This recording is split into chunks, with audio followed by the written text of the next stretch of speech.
सभी को बड़ा नाज था ना कि मेरा बंगला, मेरी गाड़ी, मेरी इंडस्ट्रीज़, मेरी फैक्ट्रीज़, मेरा ऑफिस, मेरे होटल्स, मेरा फार्म हाउस, मेरी कोठी, मेरा बैंक बैलेंस।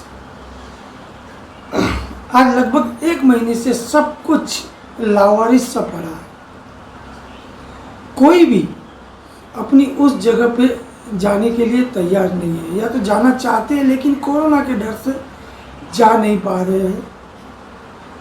पिछले 1 महीने से सब लोग डर के मारे घर के अंदर ही बैठे हैं। सुना था कि मौत के बाद तो सब कुछ छूट जाता है, लेकिन यहाँ पर जीते जी सब कुछ छूटता हुआ नजर आ रहा है।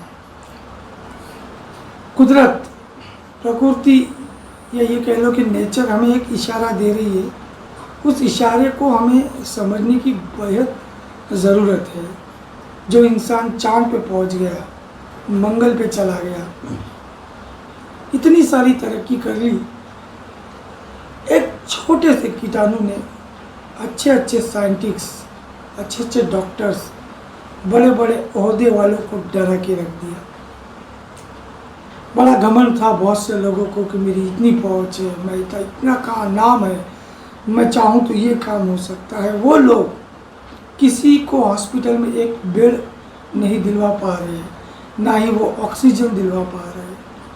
तो यहाँ पर कुदरत हमें बहुत कुछ कहना चाहती है, बहुत कुछ समझाना चाहती है कि आज धीरे धीरे इंसान जो मदहोशी में बढ़ा जा रहा था, अध्यात्म को भूल के पता नहीं किस घमंड में चला जा रहा था, उन सारे घमंडों को तोड़ने की हो सकता है कि ईश्वर की ये कोशिश हो।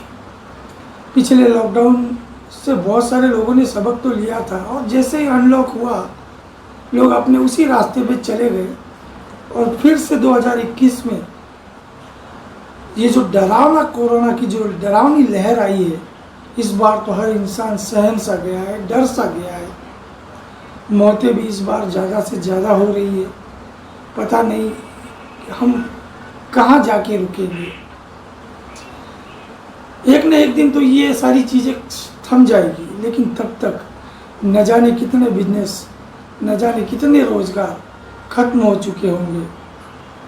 ऐसी अवस्था में अब अगर ज़रूरत है तो जो कैपेबल लोग हैं, जो सामर्थ्यवान लोग हैं, वो अपने से जो कमज़ोर लोग हैं उनकी मदद करें, हाथ बढ़ाकर उन्हें सहायता दें, ताकि हम फिर से एक अच्छे मार्ग पर चल सके, एक अच्छे भविष्य का निर्माण हम कर सकें।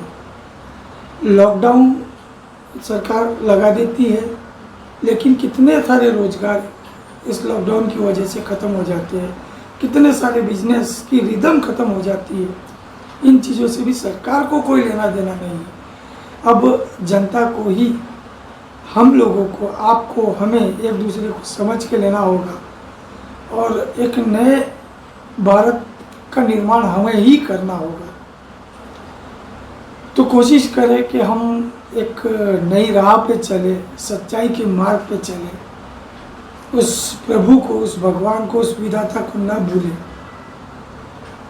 बहुत सारी चीज़ें आती है मन में कहने के लिए, लेकिन बहुत सारी चीज़ें ज़ुबान पे नहीं आती है कि पता नहीं किसको क्या बुरा लग जाए किस बात का, इसलिए मैं कहूँगा नहीं। लेकिन यही है कि इंसान अपना घमंड अब छोड़ दे, और ये समझ ले कि एक ऐसी ताकत है जो इस दुनिया को चला रही है।